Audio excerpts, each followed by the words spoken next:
Hello दोस्तों, मैं Vivekananda let's study India के इस ऑनलाइन प्लेटफॉर्म पे आप लोगों का स्वागत करता हूं। तो बच्चों, हम लोग बेसिकली हेलो एल्केन का केमिकल प्रॉपर्टी डिस्कस कर रहे थे। तो उसमें हम लोगों ने SN1 रिएक्शन के बारे में डिस्कस कर लिया था। 3 टाइप्स के रिएक्शन हम लोग पढ़ने वाले थे, न्यूक्लियोफिलिक सब्स्टिट्यूशन रिएक्शन, फिर उसके बाद elimination reaction, reaction with metal. तो SN1 तक हमारा कंप्लीट हो चुका था। अब हम लोग बात करेंगे SN2 के ऊपर। तो SN2 के ऊपर कैसे बात करेंगे, सबसे पहले एक एक करके हम लोग डिस्कस करेंगे। तो कैसे समझेंगे, पहले एक एक बात को। SN2 में क्या होता है? S का मतलब क्या होता है? सब्स्टिट्यूशन। क्या होता है? सब्स्टिट्यूशन। N का मतलब क्या होता है? न्यूक्लियोफिलिक। क्या होता है? न्यूक्लियोफिलिक। और 2 का मतलब होता है बाईमॉलिक्यूलर। बाईमॉलिक्यूलर, ये होता है SN2 का मतलब। अब इसको कैसे समझेंगे, यहां पर ये ध्यान देने वाली बात है।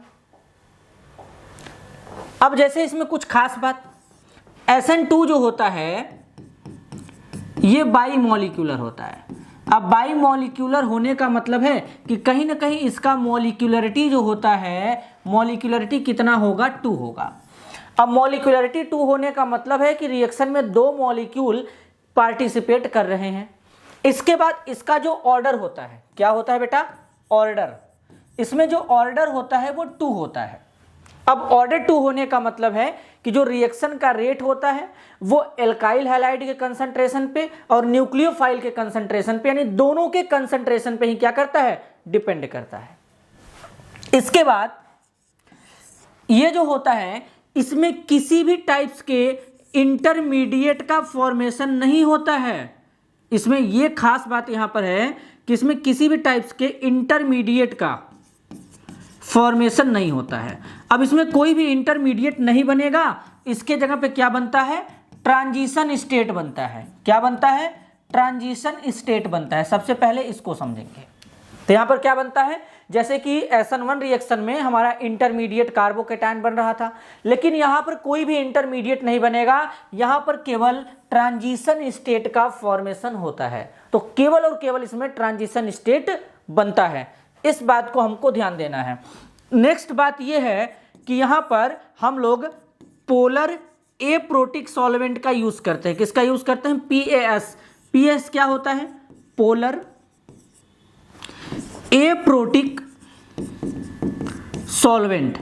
मतलब ऐसा सॉल्वेंट जो पोलर तो होगा ही होगा, लेकिन इसके पास एसिडिक हाइड्रोजन नहीं होगा, तो वो क्या हो जाएगा? पोलर एप्रोटिक सॉल्वेंट हो जाएगा।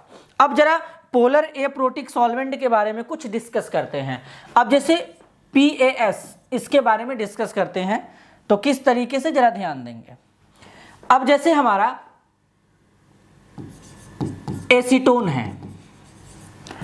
अब अगर हम बात करें तो जैसे एसीटोन में क्या है? CH3 C double bond O CH3, ये एसीटोन है। अब इसमें अगर हम पोलैरिटी को चेक करें तो किस तरीके से पोलैरिटी होता है? ये इस पे शिफ्ट होता है partial negative partial positive charge. तो कहीं ना कहीं इसके थ्रू ये क्या हो रहा है? पोलर हो रहा है। भाई, कार्बन ऑक्सीजन में ज्यादा इलेक्ट्रोनेगेटिव एलिमेंट हमारा क्या होता है? ऑक्सीजन होता है। तो जब ये बॉन्ड तोड़ेंगे तो ऑक्सीजन पे नेगेटिव, कार्बन पे पॉजिटिव चार्ज आएगा, तो कहीं ना कहीं ये क्या हो गया? पोलर हो गया। लेकिन इसके पास एसिडिक हाइड्रोजन नहीं है। एसिडिक हाइड्रोजन का मतलब ऐसा हाइड्रोजन जो इलेक्ट्रोनेगेटिव एलिमेंट जैसे कि ऑक्सीजन, नाइट्रोजन, क्लोरीन के साथ में जुड़ा हो। तो यहाँ पर तो ऐसा कुछ है नहीं। फ्लोरीन भी हमारा मोर इलेक्ट्रोनेगेटिव है, लेकिन यहाँ पर तो क्या है? हमारा एसिडिक हाइड्रोजन नहीं है। तो ये हमारा कौन सा सॉल्वेंट हो जाएगा? PAS। तो पोलर एप्रोटिक सॉल्वेंट हो जाएगा। अब जैसे डाईमिथाइल सल्फॉक्साइड है, DMSO। DMSO का मतलब क्या होता है? Dimethyl sulphoxide. अब जैसे कुछ इस तरीके से ये है, यहां पर डाईमिथाइल सल्फॉक्साइड का। अब इसमें क्या है? ये हमारा पोलर है। यहां पर इसकी पोलैरिटी जनरेट होगा, इसके अंदर नेगेटिव पॉजिटिव पार्शियल, लेकिन एसिडिक हाइड्रोजन नहीं होगा। तो जहां पर इस तरीके का हमारा सॉल्वेंट आएगा, मतलब वो SN2 रिएक्शन को प्रीफर करेगा। किसको प्रीफर करेगा? SN2 रिएक्शन को। अब इसमें जो न्यूक्लियोफाइल होता है वो केवल और केवल कौन से साइड से अटैक करता है, तो न्यूक्लियोफाइल हमारा जो होता है केवल बैक साइड से अटैक करता है, फ्रंट साइड से अटैक नहीं करता है। इसको भी हम लोग समझेंगे, लेकिन अभी स्टीरियो में समझेंगे। तो अभी हम लोग आगे डिस्कस करते हैं कुछ नया बात यहाँ पे। चलो बेटा, अब यहाँ पे नेक्स्ट आगे चलते हैं। सबसे पहले यहाँ पे क्या होता है, ये हमारा एल्काइल हैलाइड है, और जो SN1 रिएक्शन था वो 2 स्टेप रिएक्शन था, लेकिन ये केवल 1 स्टेप रिएक्शन है। तो ये एल्काइल हैलाइड हो गया। अब इस एल्काइल हैलाइड पे क्या होता है कि अगर तुम यहां से न्यूक्लियोफाइल लेकर के आओगे, सामने से न्यूक्लियोफाइल को अटैक करोगे, तो क्या होगा, हैलोजन जो होता है, हैलोजन के पास 7 वैलेंस इलेक्ट्रॉन होते हैं, एक बॉन्ड बना चुका है, 3 लोन पेयर बचेगा। अब पता चला यहां पर कि ये न्यूक्लियोफाइल इसके सामने से अटैक करने आएगा, नेगेटिव का मतलब भी 2 इलेक्ट्रॉन है, तो इनके यानी हैलोजन और न्यूक्लियोफाइल के इलेक्ट्रॉन के बीच में रिपल्सन होने लगेगा, इंटर इलेक्ट्रॉनिक रिपल्सन, और ये इसके ऊपर अटैक नहीं कर पाएगा। लेकिन तुम अब ये बोलोगे सर कार्बोकैटायन में तो SN1 रिएक्शन में तो अटैक कर रहा था। तो बेटा SN1 रिएक्शन में इसलिए अटैक कर रहा था क्योंकि उसके केस में क्या था, पहले वाले में लिविंग ग्रुप बाहर निकल रहा था, देन उसके बाद कार्बोकैटायन के ऊपर न्यूक्लियोफाइल अटैक कर रहा था। सबसे बड़ी बात ये है, और यहां पर तो ऐसा है नहीं, कोई इंटरमीडिएट बन नहीं रहा है, डायरेक्ट इस पे न्यूक्लियोफाइल अटैक करने का कोशिश कर रहा है, तो कहां से करेगा, कभी नहीं कर सकता। तो सर ये हो सकता है कि यहां पर न्यूक्लियोफाइल बैक से अटैक करे और कुछ इस तरीके से यहां पर एक्स हो, अब इसके ऊपर ये न्यूक्लियोफाइल आर के ऊपर अटैक कर सकता है।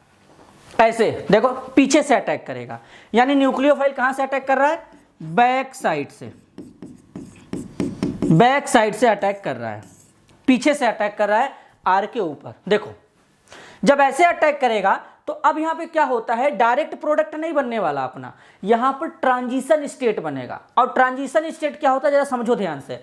ट्रांजिशन स्टेट में क्या होता है कि सबसे पहले यहां पर बेसिकली अगर देखोगे तो क्या क्या होने वाला है, सबसे पहले तुम इसको ऑब्जर्व करो, चीजों को ऑब्जर्व करना सीखो। अगर ऑब्जर्व नहीं करोगे तो प्रॉब्लम होगा, तो इसलिए ऑब्जर्व करना जरूरी है। अब देखो होगा क्या कि यहां पर R और X के बीच में बॉन्ड बना है, तो ये वाला बॉन्ड क्या होगा, टूटेगा। क्लियर है, न्यूक्लियोफाइल और R के बीच में क्या होगा, बॉन्ड बनेगा। तो ट्रांजिशन स्टेट में क्या होता है, जहां पे बॉन्ड टूटने का प्रोसेस और बॉन्ड बनने का प्रोसेस, ये दोनों एक साथ होता है, इसी को हम लोग ट्रांजिशन स्टेट कहते हैं। तो यानी अब ट्रांजिशन स्टेट कैसे होगा ये यहां पे समझना है, तो ट्रांजिशन स्टेट को ही हम लोग समझने वाले हैं। तो सबसे पहले इतना क्लियर हो गया होगा कि न्यूक्लियोफाइल बैक साइड से अटैक करेगा और ट्रांजिशन स्टेट से होकर के गुजरेगा, यहां पर ट्रांजिशन स्टेट बनेगा, आगे से कभी भी न्यूक्लियोफाइल अटैक नहीं करेगा, फ्रंट साइड से तो कभी भी अटैक नहीं करेगा, क्योंकि यहां पर रिपल्सन होता है, जो कि अभी अभी मैंने बताया है। तो अब कैसे होगा सर, अब देखो कहानी यहां से स्टार्ट होता है। चलो कहानी यहां से ऐसे स्टार्ट होगा, जैसे यहां पे सबसे पहले न्यूक्लियोफाइल ले लेते हैं, न्यूक्लियोफाइल में OH- यूज करते हैं, यहां पर है C के साथ में H और यहां पे ले लेते हैं Br। अब देखो खास बात यह है, ध्यान से सुनना, सबसे बहुत इंपॉर्टेंट बढ़िया बात बताने जा रहा हूं अब तक का। जैसे अब वहां पर क्या था कि हम लोग जो हेलो एल्केन ले रहे थे, मैंने ये भी बताया था SN1 रिएक्शन में कि SN1 रिएक्शन को हमारा जो 3 डिग्री एल्काइल हैलाइड होता है वो सबसे फास्ट देता है, क्योंकि उसमें बनने वाला कार्बोकैटायन बड़ा स्टेबल होता है। लेकिन यहां पर तो कोई कार्बोकैटायन वगैरह बन नहीं रहा है, तो इसमें क्या होगा, कौन सा एल्काइल हैलाइड SN1 रिएक्शन को फास्ट देगा, तो ध्यान से समझो। यहां पर बेसिकली ये क्या है कि अब तुमको इतना पता चल गया है कि न्यूक्लियोफाइल आगे से तो अटैक नहीं कर सकता है, जब भी करेगा पीछे से अटैक करेगा।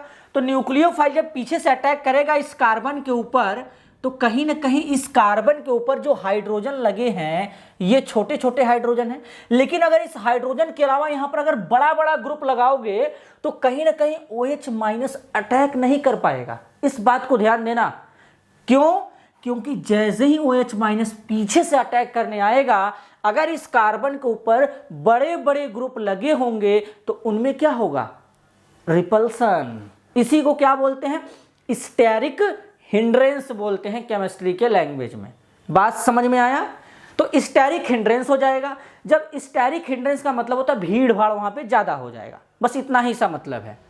नाम बहुत अजीबोगरीब है, स्टेरिक हिंड्रेंस, इसी के पीछे लोग पड़े होते हैं, समझ ही में नहीं आ रहा है, कुछ नहीं है, नॉर्मल सा बात है। जिस कार्बन के ऊपर न्यूक्लियोफाइल अटैक करने वाला है, अगर उस कार्बन के ऊपर भीड़ ज्यादा होगा, अच्छा भीड़ कैसे ज्यादा होगा, जब ग्रुप बड़े बड़े होंगे तो वो उस पर अटैक ही नहीं कर पाएगा, मुश्किल होगा अटैक करने में, जैसे भीड़ में हम लोग का चलना बड़ा मुश्किल होता है, तो इसी को स्टेरिक हिंड्रेंस कहते हैं। तो अगर इस कार्बन के ऊपर स्टेरिक हिंड्रेंस होगा तो OH माइनस को अटैक करने में तकलीफ होगा।